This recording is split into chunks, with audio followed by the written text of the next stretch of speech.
এদিকে প্রশ্ন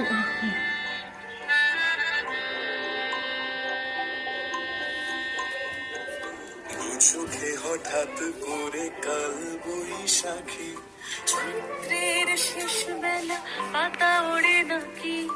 গত বছরের মায়া ভেঙে যাবে বলে,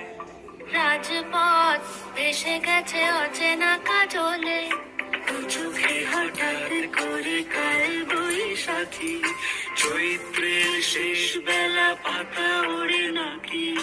গত বছরের মায়া ভেঙে যাবে বলে, রাজপথ ভেসে গেছে অচেনা কাজলে।